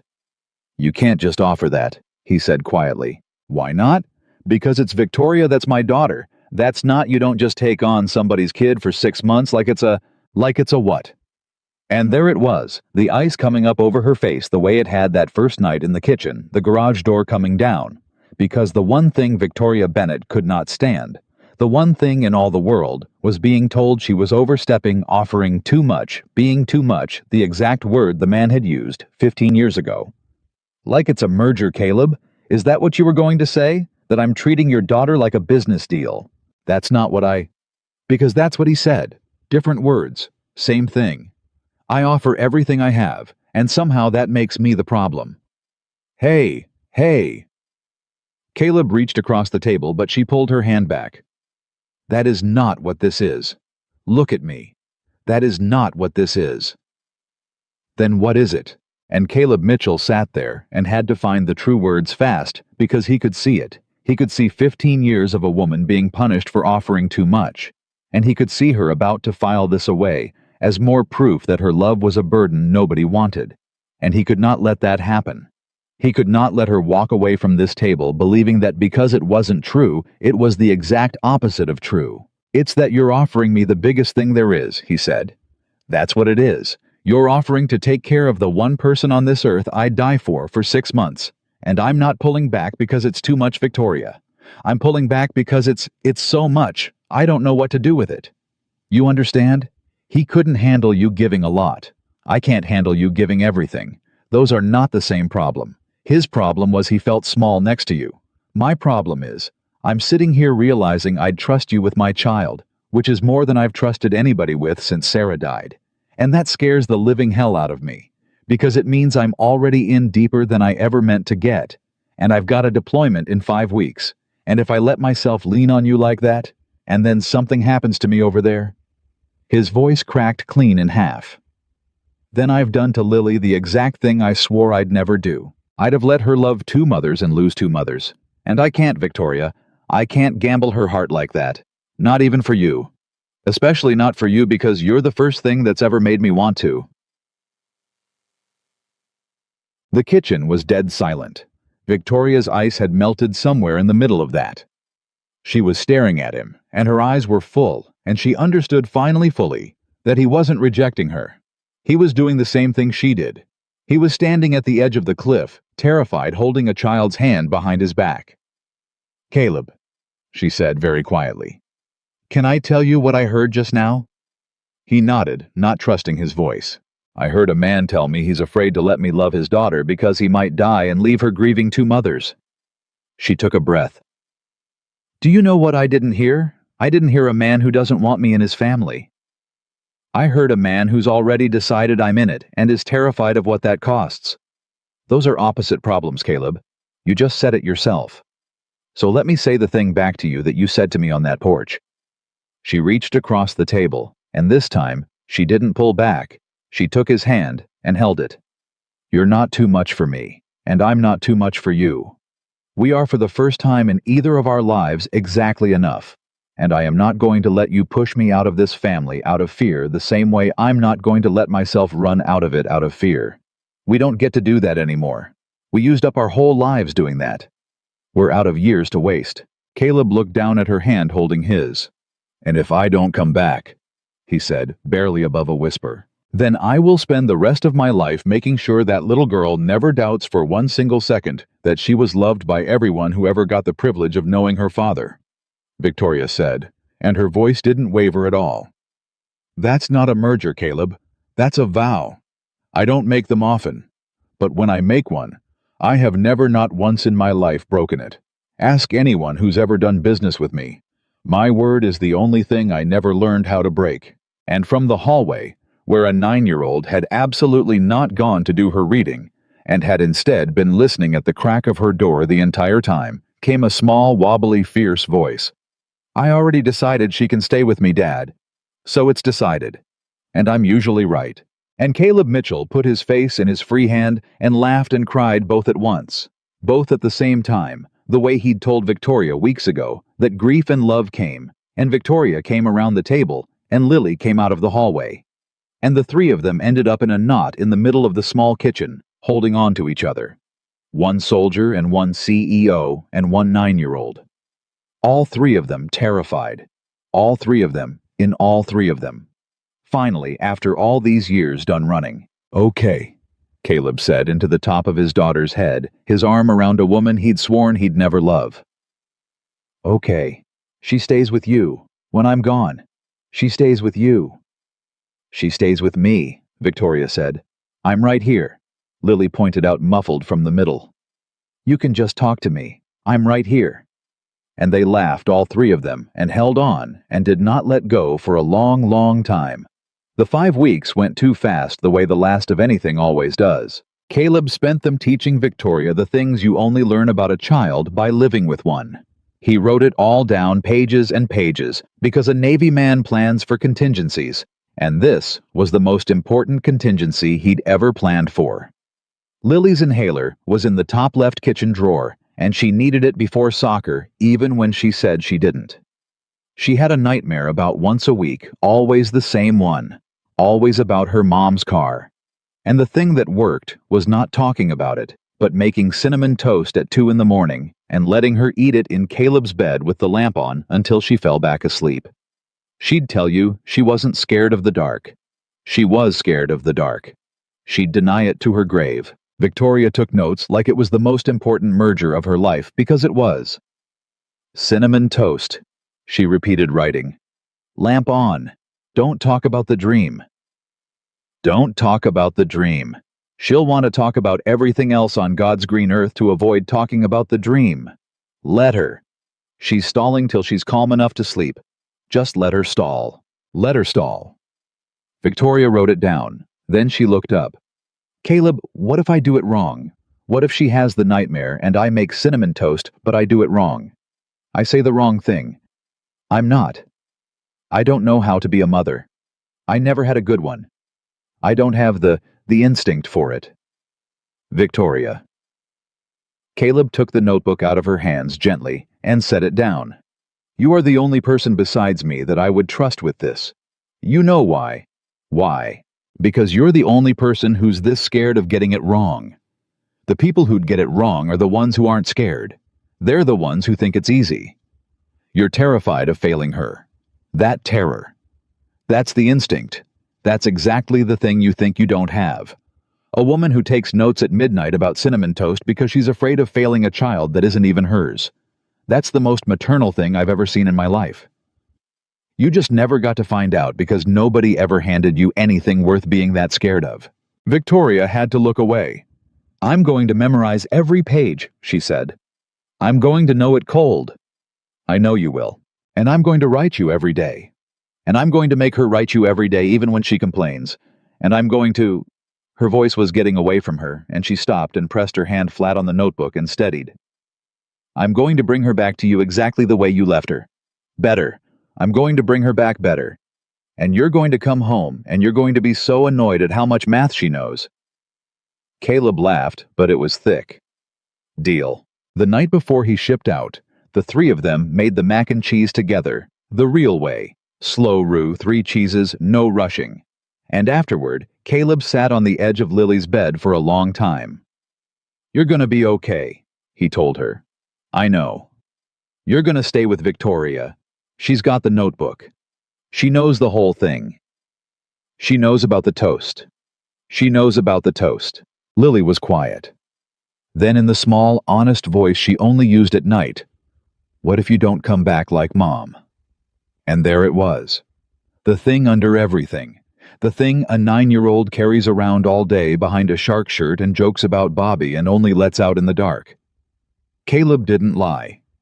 He'd promised he'd never lie to her. "I can't promise I'll come back, Bug," he said quietly. "I wish I could. Anybody who promises you that is lying, and I don't lie to you. But I can promise you 2 things. You want to hear 'em?" She nodded against her pillow. 1. I am going to do everything, every single thing in my power to come back to you. I've got more reason to come home now than I've ever had in my life. You know that I used to just have you to come home to, and that was already everything. Now I've got you and her. I've got a whole family to come home to now. I'm gonna fight like hell to get back to it." "What's 2? 2. Caleb tucked her hair behind her ear the way he always did. "No matter what happens to me out there, or ever, you are never going to be alone. Not for 1 day. Not for 1 hour. You used to only have me, and that scared me. Bug, it scared me so bad thinking if anything happened to me, you'd have nobody close. But you've got Victoria now, and she made me a promise. A real one. She doesn't break those. So even in the very worst thing, the thing we don't say out loud, you'd still have somebody who loves you right next door. You are not going to end up alone. I made sure of it. That's the last big thing I had to do as your dad and I did it. You're covered. No matter what. Lily thought about this for a long time in the lamplight. Dad? Yeah. I think Victoria's kind of my mom now. Not instead of mom. Just also. Is that okay? Is Mom gonna be sad? Caleb's chest cracked wide open, and he had to breathe for a second before he could talk. No, baby, he said. Your mom is not gonna be sad. Your mom is gonna be so happy. Your mom's whole thing was making sure lonely people weren't lonely anymore. It's the whole reason you exist. She found the loneliest, shyest guy at a Navy party and decided he was hers. So the idea of you having more people who love you, not less. That's the happiest thing in the world for a woman like your mom. She'd be over the moon bug, I promise you. Cross my heart. Okay, Lily said, satisfied, and yawned. Then it's decided. She's also my mom. And I'm usually right. You're usually right, Caleb whispered, and kissed her forehead, and turned off the lamp, and stood in the doorway counting her breaths one more time before he had to go count them from 8,000 miles away. He left before dawn. Victoria drove him to the base. Lily was asleep, and they'd said their real goodbye the night before, because Caleb didn't want his daughter's last memory of him leaving to be at a cold base gate in the dark. In the car, neither of them said much. There wasn't a lot to say that they hadn't said. But at the gate before he got out, Caleb took her hand. 6 months, he said. 6 months. You've got the notebook. I've got the notebook memorized. You've got... Caleb. She turned to him. I've got everything. Go, do your job, come home. That's the only thing on the list. I'll handle everything else. That's what I'm good at. I've been handling everything else my whole life, running things while everyone slept. The only difference is that this time I'm doing it for someone I love. So go, and come back. Those are your only 2 jobs. Don't screw them up, sailor. Caleb kissed her. It was the first time. 6 months of coffee and homework and porches and hand-holding, and they'd never once. And now, at a base gate in the dark, 5 minutes before he shipped out for half a year, Caleb Mitchell kissed Victoria Bennett, and she grabbed the front of his uniform like she was trying to keep him from a current that was already pulling him away. And when they broke apart, they were both crying, and neither one cared. That's a hell of a time to finally do that, she said, wrecked. Wanted to give you something worth waiting 6 months for, Caleb said, and got out of the car and shouldered his bag and walked toward the gate. He turned around once. She'd gotten out and was standing by the car in the dark. Wave back, he called, and Victoria Bennett, CEO $90 million ice in her veins, stood at a Navy base gate before dawn and waved at a man walking away from her big full wave, whole arm, until he disappeared. And then she got back in the car and put her head on the steering wheel and cried for 10 minutes, and then she wiped her face and checked her makeup in the mirror and drove home to make a 9-year-old cinnamon toast if she needed it. The 6 months were the hardest and the best of Victoria Bennett's life. The hard part was the fear. It lived in her chest every single day. Low and constant, the specific fear of a military family, the fear you learn to carry, like a stone in your pocket. The fear that a car might pull up out front with 2 people in dress uniforms and a chaplain. The fear Caleb had lived with about Sarah, and now she understood from the inside. She kept the news off. She learned not to check her phone in a certain way. She learned what a good military spouse learns, which is that you cannot live in the fear, or it eats the whole 6 months, so you put it in the pocket and you carry it and you go make breakfast. But the best part, the best part surprised her. She became a mother. Not the audited, careful, transactional person she'd been terrified she'd be. She watched herself become the kind of person who knew a child's schedule cold, who showed up to soccer with the inhaler already in her bag, who learned the names of all Lily's friends, and which ones were a good influence, and which one was Bobby. She became a person who made cinnamon toast at 2 in the morning, 3 times over those 6 months lamp on, and let Lily stall about everything on God's green earth, and never once mentioned the dream. And every single time, Lily fell back asleep. The 3rd time, Lily fell asleep with her head on Victoria's shoulder, And Victoria sat in the dark in Caleb's bed, holding a sleeping child that 6 months ago she hadn't known. And she thought about the wedding dress in her closet next door, and the 2 glasses of champagne, and 15 years of "I won" said to an empty kitchen, and she understood finally what she'd actually been missing all those years. It was never the wedding. It was never even the man. It was this. A warm weight against your shoulder in the dark that needs you and trusts you and is completely, absolutely, unconditionally sure that you'll keep her safe. She'd built a $90 million company, chasing a feeling of safety. And it turned out, safety wasn't something you bought or built or won. It was something a sleeping 9-year-old handed you for free just by falling asleep on your shoulder and not being scared. She started crying silently so she wouldn't wake her. "Why are you crying?" Lily mumbled, not asleep after all. "Because I'm happy," Victoria whispered. "That's dumb. You don't cry when you're happy." "You do, actually. It's one of the things nobody tells you. Your dad does it too. Grief and love come out the same door, he says." "That sounds like one of his philosophies." "It is. He gave it to me." Lily was quiet a second. "Victoria." "Yeah, sweetheart. I'm glad it's you. If Dad had to pick somebody, I'm glad it's you." A yawn. "Bobby's mom yells. You never yell. You just do the thing where you talk to me like I'm smart." "That's because you are smart." "I know," Lily said, and fell asleep for real this time, and Victoria sat there until her arm went numb and never moved it once. They wrote Caleb every day like they promised.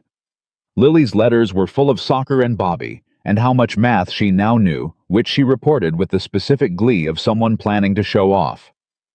Victoria's letters were different. Victoria, who had never in her life written a love letter, who'd have told you 6 months ago that she found the whole concept embarrassing and inefficient, wrote Caleb Mitchell letters at midnight that she'd have died before letting anyone else read. About the cinnamon toast. About the soccer games. About the specific way his daughter laughed, which was exactly his laugh. Did he know that? About how she finally understood what he'd tried to tell her at his kitchen sink all those months ago. That safety wasn't a fortress.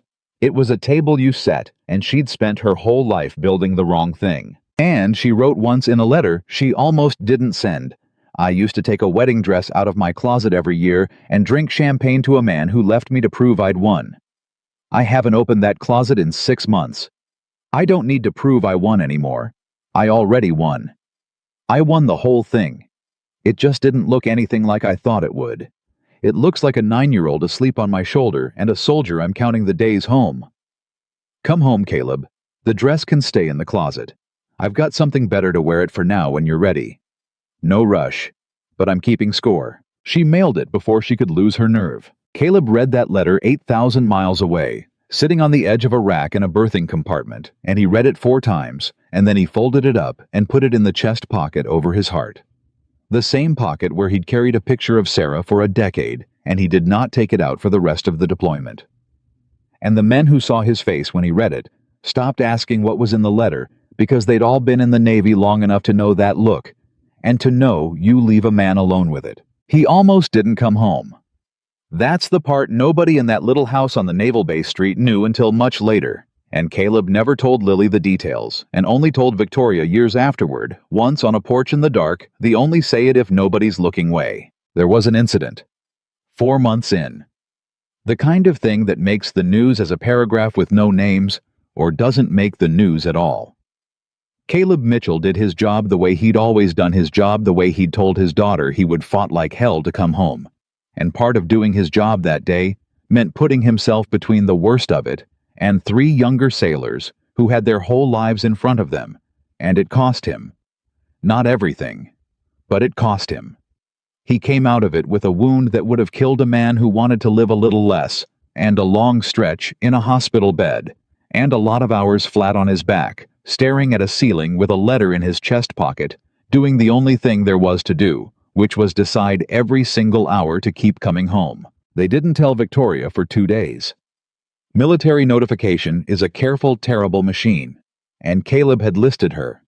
Not his sister, her Victoria Bennett, as a person to be informed, which had required paperwork and phone calls, and Caleb insisting from a base weeks earlier that, yes, The CEO next door.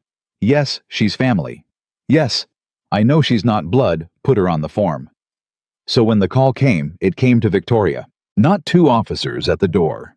Not the worst version. A phone call from a voice trained to deliver news without breaking a spouse in half, telling her that Caleb had been wounded, that he was stable, that he was going to make it, that he was being moved to a hospital where she could, if she was able, come. Victoria Bennett stood in her kitchen with the phone against her ear and did not fall down. She wanted to. Every cell in her body wanted to go down onto the tile the way she'd gone down onto it a year ago, in a wedding dress the way she'd spent her whole life secretly afraid she'd end up. The worst thing was happening. The thing she'd told Caleb on the porch. This is the one that would actually break me. It was here. It was on the phone, it was real. And she did not go down. Did. Because upstairs, a 9-year-old was doing her homework, and that 9-year-old was Victoria's, now her promise, her vow. The thing she never broke, and Victoria Bennett had spent 15 years learning exactly one skill above all others. The skill of holding herself together while everything burned, of running the meeting while the hurricane hit, and for the first time in her whole life, she understood what that terrible skill had actually been for. It hadn't been for the boardroom. It had never been for the boardroom. It had been for this. "He's alive," she said into the phone, steadying her own voice by force. "He's stable. He's going to make it. Say it again. I need to hear you say it again." The voice said it again. "Okay," Victoria said. "Okay, tell me where. Tell me how to get to him. I'll handle everything else." And then she hung up and she stood in the kitchen for exactly 1 minute and let herself shake all the way the whole hurricane 1 minute, because that's all she'd allow herself. And then she wiped her face and checked it in the reflection of the microwave and squared her shoulders and walked upstairs to where a 9-year-old was doing math to tell her carefully, honestly, the way Caleb would want, the way Caleb had taught her, that her father had been hurt and that he was alive and that he was coming home and that no matter what exactly, like he'd promised, she was not and never would be alone. She sat down on the edge of Lily's bed. She took the girl's hands. "Lily," she said gently, "I need to tell you something, and I need you to look at me, and I need you to know before I even start that your dad is alive, okay? He's alive. Start there. Hold on to that while I tell you the rest." Lily's face went white, and her eyes went huge, and her hands gripped Victoria's, and in that moment, she looked so much like the 4-year-old who'd learned the word never, that Victoria's heart broke clean in half, and then Lily did something that told Victoria everything about what these two people had built in her. This soldier and his little girl. Lily took a breath and steadied herself exactly the way she'd watched her father do it 100 times, and said in a small, brave voice, "Okay, he's alive. I'm holding on to it. Tell me the rest." And Victoria did. And then a 9-year-old and a CEO held on to each other on a narrow bed under a lamp, both terrified, both holding on, both refusing to go down. And Victoria thought through her tears that Caleb had been so wrong that first night in her kitchen when he'd said you couldn't fix a person. You could. You just couldn't do it fast, and you couldn't do it alone, and it didn't look anything like fixing a truck. It looked like this. It looked like two broken people learning slowly at 2 a.m. over cinnamon toast and soccer games and letters carried in a chest pocket into the worst day of a man's life, how to hold each other up. "He's coming home," Lily whispered. "He's coming home," Victoria said. "I promise. And I don't break those." The flight to the hospital was the longest 6 hours of Victoria Bennett's life, and she spent every one of them with a 9-year-old asleep against her shoulder and a mind running the only calculation it had ever really known how to run, how to keep the people she loved safe. Except this time, there was no deal to close, no board, to convince no numbers to move. There was just a hospital at the end of a runway, and a man in a bed who had put himself between the worst of the world and 3 younger sailors, because that was who he was, and she'd known it was who he was, and she'd loved him anyway. And now she was going to have to walk into a room and be strong enough to be what he needed, whatever that turned out to be. "What if he looks different?" Lily had asked at the gate small. "What if what if it scares me?" "Then we'll be scared together," Victoria said. "And we won't let him see it because that's not what he needs from us. What he needs from us is to walk in that room and be his family. That's it. That's the whole job. Can you do that?" Can you? Victoria looked at the child who'd learned in 6 months to see straight through her exactly the way her father did. I'm terrified, Victoria admitted. But yes, I can do it. You know why? Because your dad taught me something. He said you can be scared and do the thing anyway. That the scared and the doing aren't opposites. He said the bravest people aren't the ones who don't feel it. They're the ones who feel it all the way and walk in the room anyway. She squeezed Lily's hand. So we're going to feel it all the way, and then we're going to walk in the room. And they did. He was smaller in this bed than he'd ever been in his life, and there were tubes and machines, and his face was gray in a way that stopped Victoria's heart for 1 full second at the door. And then his eyes opened and found them, and Caleb Mitchell wounded, wrecked 8,000 miles from home, and barely on the right side of the worst day of his life, looked at the 2 people standing in his doorway and did the last thing either of them expected. He grinned. There they are, he rasped. There's my whole family. You made it. Told you I'd come home. Didn't come all the way home yet, but I'm on my way. You found me. And Lily broke and ran to the bed, careful even in her running, the way he'd taught her to be careful, and buried her face against his good side. And Caleb put his hand on the back of her head. That same gesture, the one Victoria had watched him do 100 times. And he closed his eyes, and for a second, the machines were the only sound in the room. Hey, Bug, he whispered into her hair. Hey, I got you. See, I told you. I always come home to you. That's the deal. That's always been the deal. Victoria stood in this doorway and could not make her feet move. Because here was the thing. She'd been so brave on the flight, so strong at the gate, she'd held a whole family together for 2 days on the strength of a skill she'd spent 15 years building.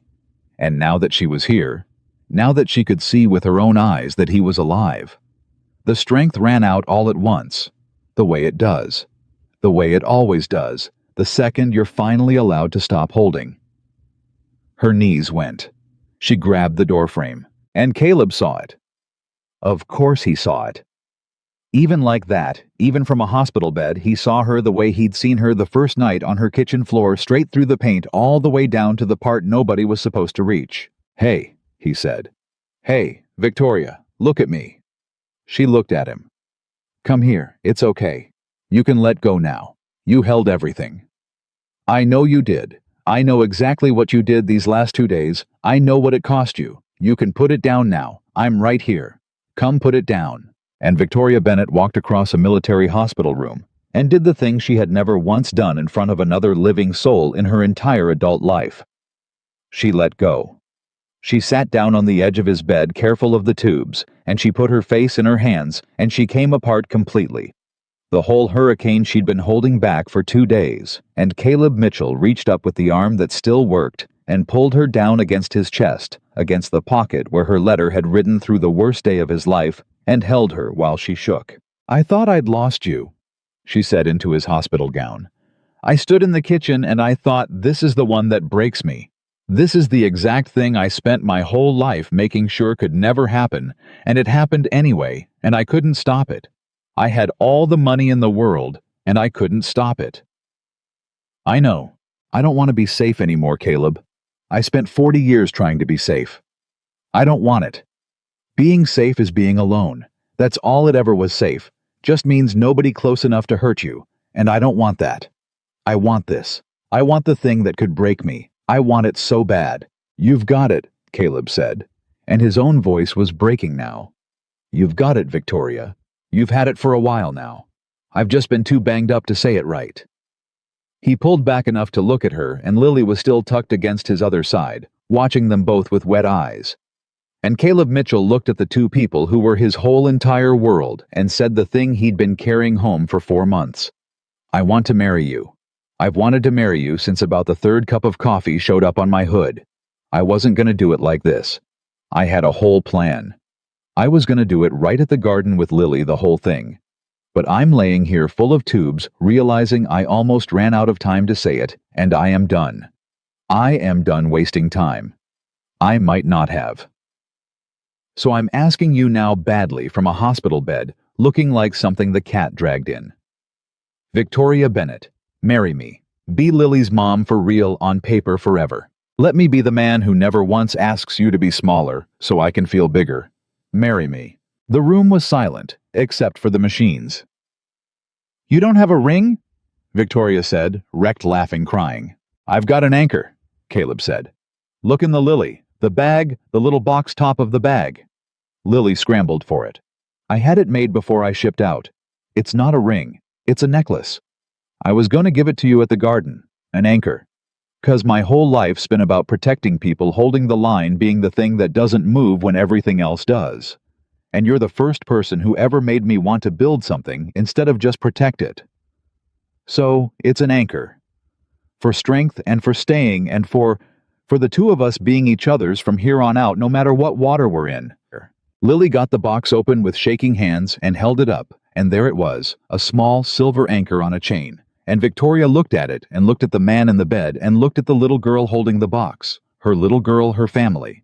The thing she'd stopped believing she was allowed to have 15 years ago in a restaurant, while a coward told her she was too much. "Yes," Victoria said. "Yes, God, yes, of course yes. There was never going to be any other answer. There hasn't been another answer since the third cup of coffee either. I just built 40 years of walls so high it took a whole deployment to say it." And Lily whispered, "I knew it," and started crying in earnest. "I knew it. I decided months ago I'm usually right." And she crawled up onto the bed as careful as she could and got in the middle the way she always did. The way she'd been getting in the middle of them since the very first night, and the three of them held onto each other in a military hospital 8,000 miles from home. One wounded soldier and one CEO who'd stopped needing to be safe, and one 9-year-old who'd waved at a lonely woman for 2 years and never once given up. And outside the window, somewhere over the ocean, the sun was coming up on the first morning of the rest of their lives. Caleb healed slow, the way real wounds heal, not the way they do in movies. There were surgeries. There was a long stretch where Victoria ran her $90 million company from a laptop in a hospital family lounge, taking calls in a hallway, and then walking back in to spoon broth into a Navy man too proud to admit he needed help spooning broth. There was physical therapy that made him swear in front of his daughter and apologize and swear again. There were nights the pain was bad and he'd wake up disoriented back in the incident, and it was Victoria's voice that brought him out of it. "Every time you're home, sailor. You're home, I've got you. It's over. You made it home." The mirror image of the cinnamon toast, the two of them trading off now, who held the flashlight in the dark, and Lily, who'd learned about grief too young, and about hope right on time, went back and forth between the two of them, like a small determined bridge doing her homework at hospital tables, reporting the state of the 3rd grade, informing her father that Victoria was going to be her mom.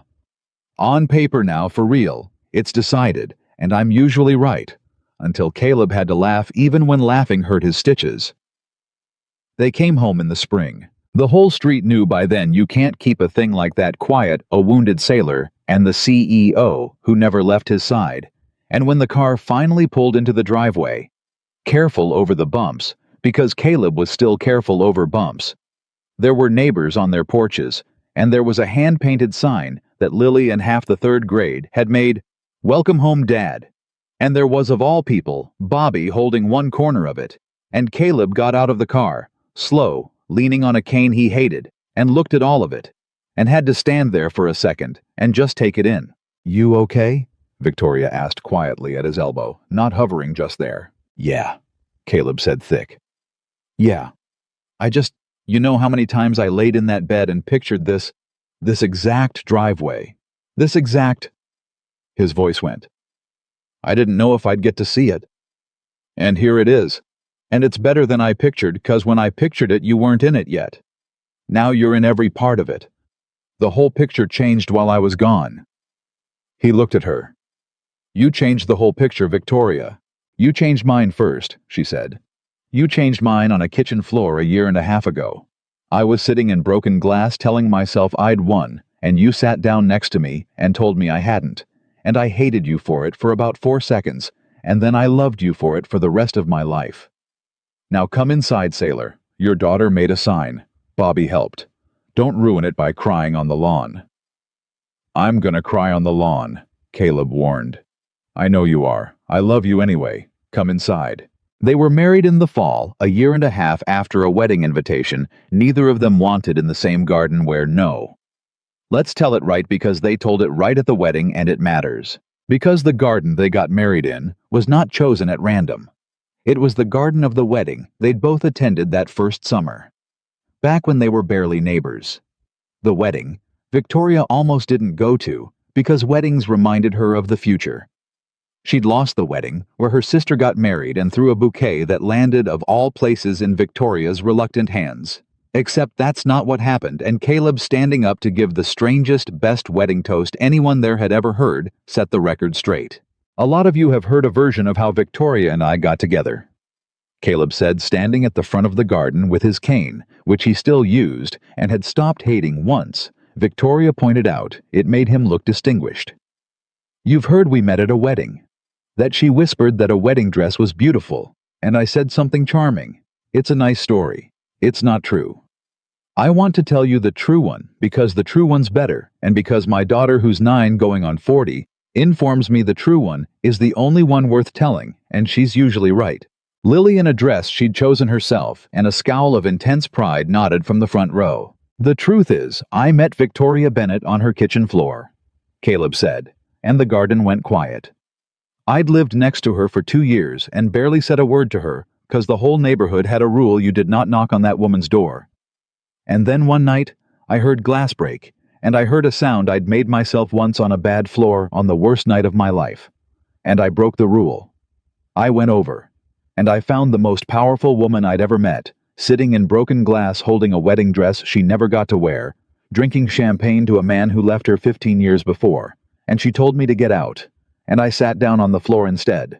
Victoria was already crying. She'd promised herself she wouldn't. She was crying. Somebody left this woman weeks before her wedding, Caleb said, and told her she was too much, too ambitious. That being with her made him feel small, and she believed him. For 15 years, she believed him. She built one of the most successful companies in this state, and she went home every night to an empty house and told herself that was winning because at least nobody could ever make her feel small again if she never let anybody close. He turned and looked at her. And I want to say this in front of everybody who knows her. Everybody who's ever done business with her and been a little scared of her. Everybody who ever called her the shark or the ice queen. That man was a coward. And a fool. Because the woman he called too much is the woman who ran her whole company from a hospital hallway so she could hold my hand. The woman he called too ambitious is the woman who learned my daughter's entire life by heart out of a notebook, so a kid who isn't hers wouldn't lose a single thing while her dad was gone. The woman he couldn't handle is the strongest, most loyal, most loving human being I have ever known, and he handed her to me, and I will spend the rest of my life being grateful he was too small to see what he was holding. The garden was dead silent. Somebody in the back was openly weeping. Victoria, Caleb said. The first time we ever sat together, you told me the story of a dress you never wore, and I've thought a lot about what I should have said that night, and it took me a year and a half to get here, but here it is. That dress you never wore, that dress you cried over for 15 years, it was never the dress that mattered. It was never the wedding. What you were really grieving all those years was the idea that you weren't worthy of standing up in front of everyone and being chosen, out loud, on purpose, where everybody could see. He took her hand. So here you are, in front of everybody, chosen, out loud, on purpose. And I need you to hear me in front of every single person here. You were always worthy of this. Not because I chose you. You were worthy before I ever knocked on your door. You were worthy sitting alone on that kitchen floor.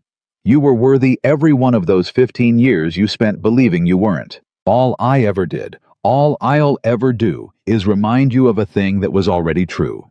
You are worthy of love. You always were. And now you've got a whole garden full of people watching you finally believe it. And Victoria Bennett in a wedding dress, not the old one. She'd donated that one months ago, given it to a young bride who couldn't afford one because she was done grieving in it, and it deserved to finally go be happy. Victoria Bennett stood in a new dress in a garden full of people and let herself be seen all the way. No walls, no paint, no armor for the first time in her whole life, and she was not too much, and she was not too ambitious, and she was not the loneliest woman on the street. She was home. "I have a toast prepared," Victoria said when she could talk. "And it's very good. I wrote it like a shareholder letter. It's got 3 clear points and a strong close." A ripple of laughter. "But I'm not going to give it, because Caleb just did the thing he always does, which is see straight through everything I built and say the one true thing underneath it. So I'll just say this." She turned to the garden. 15 years ago, a man told me I was too much, and I believed him, and I built my whole life around making sure it never hurt that bad again. And a year and a half ago, a Navy officer sat down on my kitchen floor uninvited and refused to leave, and his 9-year-old waved at me every day for 2 years, even though I never once waved back. And between the two of them, they taught me the thing my whole empire never could. She looked at Caleb and then at Lily.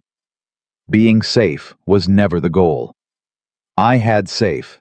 Safe is a fortress, and a fortress is just a very expensive way to be alone. The goal was this: a table you set and people you let sit at it. A wave you finally wave back. A dress you finally wear, not because someone told you you were worthy, but because you finally believe it yourself. She lifted her glass. I spent 40 years being the strongest woman in every room I walked into. And it took a wounded sailor and a 9-year-old to teach me that the strongest thing I'd ever do wasn't building a company or closing a deal or holding a whole family together through a deployment. The strongest thing I'd ever do was let myself be loved. So here's to the 2 people who taught me that. Here's to my family. I waved back. Finally. And I'm never stopping.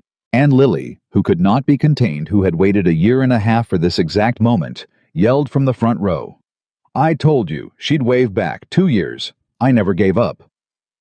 And the whole garden roared, and Caleb laughed so hard his stitches would have hurt, if they hadn't finally mostly healed, and he pulled his daughter up between them, the way she'd been getting in the middle of them since the very first night, because that was her place right in the middle. The bridge that had connected 2 people who'd both given up. They danced all 3 of them badly. Caleb with his cane. Lily standing on his good foot the way little girls do. Victoria with her heels off in the grass, a woman who'd danced with governors, now dancing barefoot at her own wedding with a soldier and a 4th grader, laughing, crying both at once, grief and love coming out the same door the way Caleb always said they did, except there wasn't much grief left in it anymore. There was mostly just the love. There was mostly just the almost unbearable, impossible, unearned feeling luck of 2 broken people finding each other 40 feet apart after both of them had completely stopped looking. Later. Much later, when the garden had emptied and Lily was asleep in a chair with cake on her dress, Caleb and Victoria sat on a bench by the fountain, the same garden, and Caleb reached into his pocket and pulled out the anchor necklace, the one from the hospital, and fastened it around her neck. "You never gave this back," he said. "After the hospital, you just kept wearing it." "I'm never taking it off," Victoria said. "You gave me an anchor. Do you have any idea what that means to a woman who spent her whole life terrified of being swept away? Nobody ever gave me an anchor before. Everybody gave me expectations, or bills, or reasons I wasn't enough. You gave me the one thing I'd been missing since I was 6 years old, auditing my parents' moods, trying to figure out if I was safe." She touched the little silver anchor. "You gave me somewhere to hold on. You gave me back a whole life I'd written off," Caleb said. "I'd decided, you know. After Sarah. I'd decided that part was done for me. I'd had my great love. I'd been lucky to get it once, and I was going to spend the rest of my life just being Lily's dad and nothing else. I'd made peace with it. Or I told myself I had." He shook his head. And then a CEO threw a champagne glass across her kitchen, and I heard it break, and everything I'd decided about the rest of my life turned out to be wrong. All of it. In one night. He looked at her. "You know what Lily said to me before I first went over to that wedding, the one we're sitting in the garden of right now? She said, maybe Mom would want you to be happy too. 9 years old. She'd figured it out before I did. She always figures it out before I do. She figured me out before either of us," Victoria said. She called me the sad lady and invited me to mac and cheese, and she was right about every single part of it. She looked over at the sleeping child with cake on her dress. I didn't just marry you today, Caleb. I want you to know that. I know it's not legally, it's more complicated, we'll do the paperwork.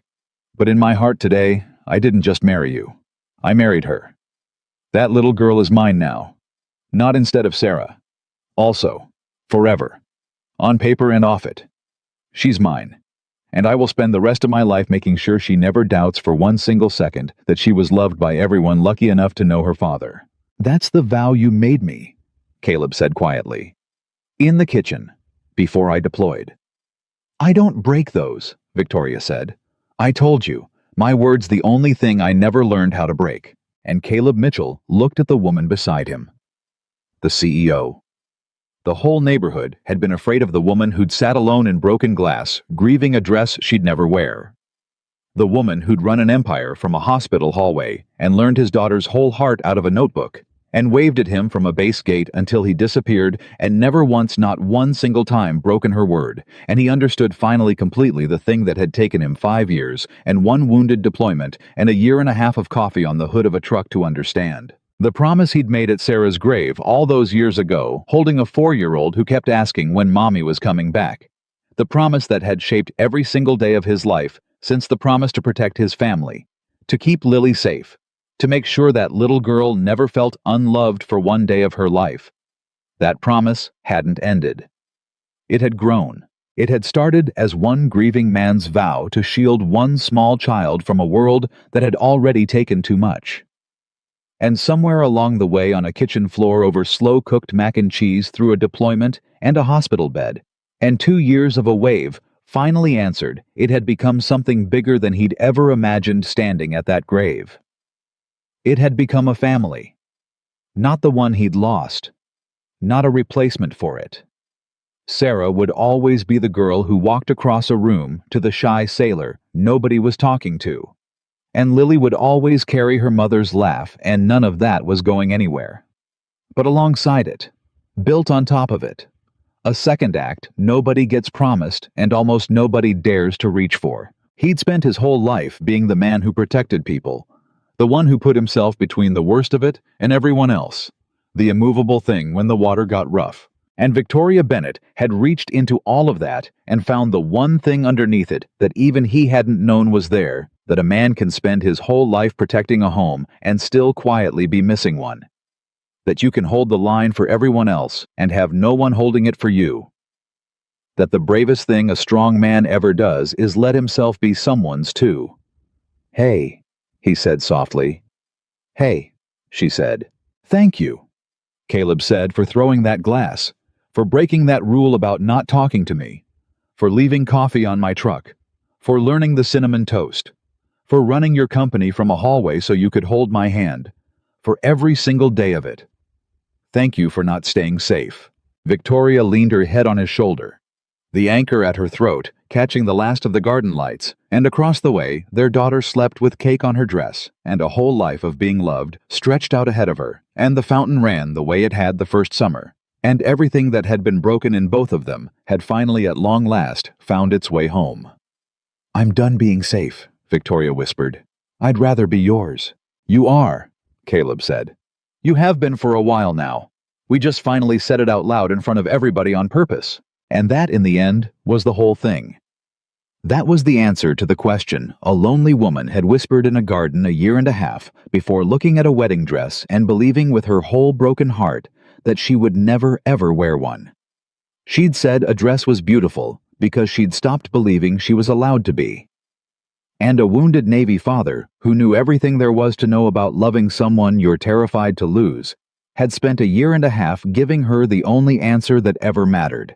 Not with a clever line in a garden, but with coffee and cinnamon toast and an anchor and a promise he never broke. That she was worthy. That she always had been. That the man who left her hadn't proven she was impossible to love. He'd only proven he wasn't strong enough to stand beside her. And Caleb Mitchell was. He always would be. Because some rescues aren't about pulling someone out of danger. Some rescues are just one broken person sitting down on the floor beside another, refusing to leave, and staying through the deployment, through the hospital, through the fear, through all of it, until the person who'd forgotten they were worthy of love finally waved back. She waved back, and neither of them was ever lonely again.